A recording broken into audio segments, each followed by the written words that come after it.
Academy. नमस्कार दोस्तों, गुजरात के अंदर रेड सी क्राइसिस के चलते अब सामान को एक्सपोर्ट करने के लिए कुछ नए तरीकों का इस्तेमाल किया जा रहा है, जहां पर हवाई रूट अपनाए जा रहे हैं।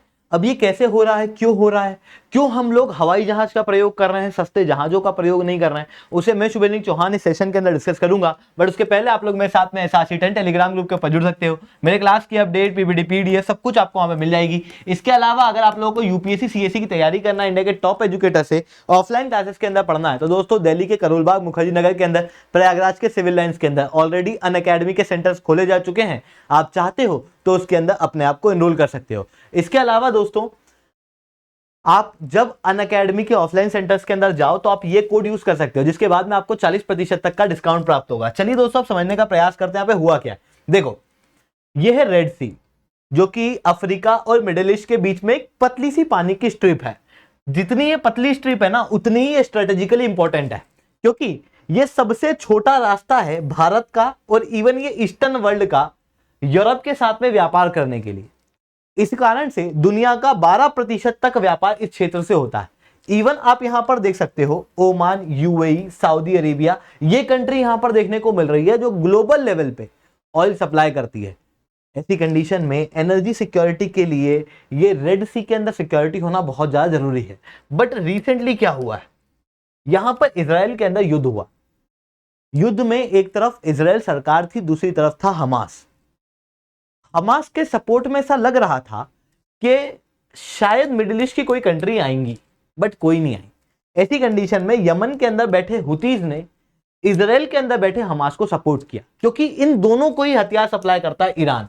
ऐसी कंडीशन में दोनों भाई भाई की तरह है। यहां पर हुतीज ने यह कहा कि जब तक इजराइल में युद्ध खत्म नहीं हो जाता, तब तक रेड सी के अंदर इजराइल के जितने भी जहाज जाएंगे उनके ऊपर हम लोग अटैक करेंगे। इसमें खतरा क्या है? खतरा यह है कि रेड सी एक बहुत पतली पानी की स्ट्रिप है। कहीं पे ये मैक्सिमम होगी ना तो 355 किलोमीटर, और सबसे पतली यहां पर बाबल मंडेब स्ट्रिप पे है केवल 26 किलोमीटर। कोई भी छोटी से छोटी मिसाइल इस क्षेत्र को कंट्रोल कर सकती है अगर वो मिसाइल यमन के अंदर लगा दी जाए। यूतीज यमन के अंदर ही बैठे हुए हैं, जिसके कारण से उन्होंने बाबल मंडेब स्ट्रेट के ऊपर पूरा कंट्रोल प्राप्त किया हुआ है, और इन्होंने कहा कि कोई भी इजराइल का जहाज जाएगा हम अटैक करेंगे। बट हकीकत में ऐसा हुआ नहीं। इन्होंने लगभग जितने भी जहाज रेड सी से जा रहे थे उनके ऊपर अटैक करना शुरू कर दिया, इंक्लूडिंग कुछ जहाज इंडिया भी आ रहे थे, इंडिया बाउंड थे, कुछ में इंडियन वर्कर्स थे, उनके ऊपर भी यहां अटैक किया गया, जिसके कारण से कई सारे जहाज जो हैं वो ऑलरेडी तोड़े फोड़े जा चुके हैं। जिसकी वजह से अब इंडिया से अगर कोई सामान जा रहा है यूरोप के अंदर, तो वो इस तरीके से घूम के जा रहा है। पहले इस तरीके से जाता था। इसकी वजह से दिक्कत क्या हो रही है कि हर एक जहाज को ज्यादा टाइम लग रहा है, और जहाज के ज्यादा टाइम लगने की वजह से जहाज की अवेलेबिलिटी कम हो रही है। ऐसे नहीं समझे तो इसे ऐसे समझो कि आप अगर ए शहर में रह रहे हो और बी शहर में आपको जाना है, रेगुलर जाना आना चला रहता है। ए से बी शहर में जाने में 2 घंटे लगते हैं और केवल एक ही बस है। तो ये बस पहले ए से बी जाएगी, 2 घंटे में वहां जाएगी, आधा घंटा वहां रुकेगी, फिर उसके बाद में 2 घंटे बाद वापस आ जाएगी, आधा घंटा यहां रुकेगी। ऐसी कंडीशन में 5 घंटे में ये एक पूरा टर्न कंप्लीट कर लेगी। फिर उसके बाद 5 घंटे बाद वापस से एक बस जाने लगेगी, यही बस है ना। तो आपको क्या लगेगा कि हाँ, हर 5 घंटे में एक बस जाती है, अवेलेबिलिटी बस की ज्यादा हो गई। पर अब मान लो ऐसा होता है रास्ते में ट्रैफिक बढ़ गया, जिसके कारण से बस को बी शहर में जाने में 2 की जगह 4 घंटे लग रहे हैं।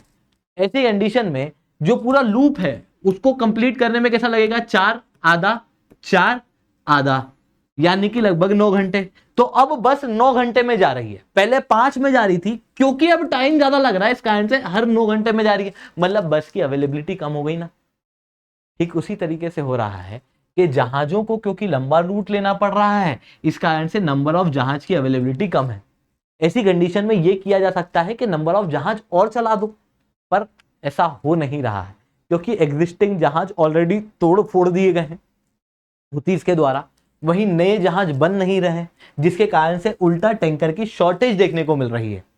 ऐसी कंडीशन में टैंकर की शॉर्टेज के चलते, अब ये शॉर्टेज भी क्यों हो रही है? क्योंकि कुछ को तो हुतीज ने फोड़ दिया, वहीं दूसरी तरफ क्या हो रहा है कि लोग परेशान खड़े हैं, जो एक्सपोर्टर है ना वो वहां पे कोच क्या परेशान खड़े हैं कि यार मेरा सामान नहीं जा रहा, मेरा सामान नहीं आ रहा, 10 घंटे से ही पड़ा है, थोड़े ज्यादा पैसे ले लो, बस मेरा सामान पहुंचा दो। तो ज्यादा पैसे दे रहे हैं, फ्लाइट कॉस्ट ज्यादा मिल रही है। ऐसी कंडीशन में जो जहाज का ऑपरेटर है ना वो बिना मेंटेनेंस के जहाज चलाया जा रहा, जिसके कारण जहाज खराब भी हो रहे हैं, जिसकी वजह से हम लोगों को ओवरऑल रूप से क्या देखने को मिल रहा है कि टैंकर की शॉर्टेज हो रही है, नंबर ऑफ टैंकर्स कम है। अब जब टैंकर की शॉर्टेज है वहीं दूसरी तरफ डिमांड ज्यादा है, ऐसी कंडीशन में जो यूरोप तरफ जाने वाला या ईस्टर्न वर्ल्ड की तरफ जाने वाले जहाज हैं भारत से, वो ऑलरेडी महंगे हैं, कॉस्ट ज्यादा है, इवन इंश्योरेंस कॉस्ट बनने के कारण और भी ज्यादा महंगाई बढ़ती हुई दिखाई दे रही है। वहीं ये जो समय है ये बहुत पीक समय है, जिस समय पे भारत का एक्सपोर्ट बढ़ता है, क्योंकि ये समय है रमजान का और ईस्टर सीजन का, जिसके कारण से ऑब्वियसली त्योहारों का समय है वेस्टर्न वर्ल्ड के अंदर, जिसके कारण से टेक्सटाइल का सामान, खाने पीने का सामान भारी मात्रा में इंपोर्ट कराया जाता है, क्योंकि लोग इस समय पे ये सारी चीजें खरीदते हैं, जिसके कारण से भारत को ये सामान एक्सपोर्ट भी करना है। वहीं दूसरी तरफ कई सारा मटेरियल ऐसा है जो पेरिशेबल है, क्योंकि रेड सी में क्राइसिस हो रहा था तो ऐसा नहीं कि भारत के अंदर दवाइयां बनना कम हो गई, दवाई तो उतनी बन रही है ना, प्रोडक्शन उतना ही है पर एक्सपोर्ट कम हो गया, जिसके कारण से पेरिशेबल गुड जो है वो पड़े पड़े खराब हो रहे हैं। ऐसी कंडीशन में अब कोई और तरीका निकालना जरूरी था, जिस वजह से गुजरात ने क्या किया है कि हवाई रास्तों से अब अपने सामान का एक्सपोर्ट करना शुरू कर दिया है। अब हवाई रास्तों से एक्सपोर्ट करने के लिए अहमदाबाद एयर कार्गो कॉम्प्लेक्स है, उनके डाटा की माने तो पहले ऐसा होता था कि नॉर्मली एक दिन में 80 मिलियन टन तक का सामान जो है वो हवाई रास्ते से एक्सपोर्ट होता था।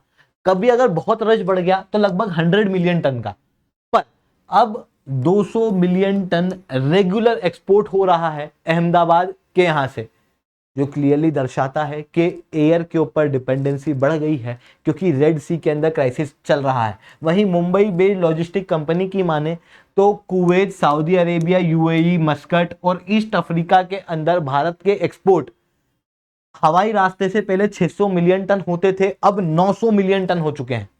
यहां पर आप देख सकते हो मैक्सिमम का भी डबल हो चुका है, और यहां आप देख सकते हो लगभग 2/3 ग्रोथ जो है वो देखने को मिल रही है हवाई रास्तों से, जो क्लियरली दर्शाता है कि रेड सी के अंदर बढ़ रहे क्राइसिस के चलते अब हवाई रास्तों से एक्सपोर्ट जो है वो किया जा रहा है। आई होप आप लोगों को ये सारी बातें समझ में आई होंगी। लेक्चर अच्छा लगा हो तो लाइक करना, लेक्चर बहुत अच्छा लगा हो तो नीचे 7 से 10 कमेंट करना। अगर आप लोगों को यूपीएससी सीएससी की तैयारी करना है, इंडिया के टॉप एजुकेटर से ऑफलाइन क्लासेस के अंदर पढ़ना है, तो दोस्तों आप लोगों के पास में बहुत अच्छा मौका है।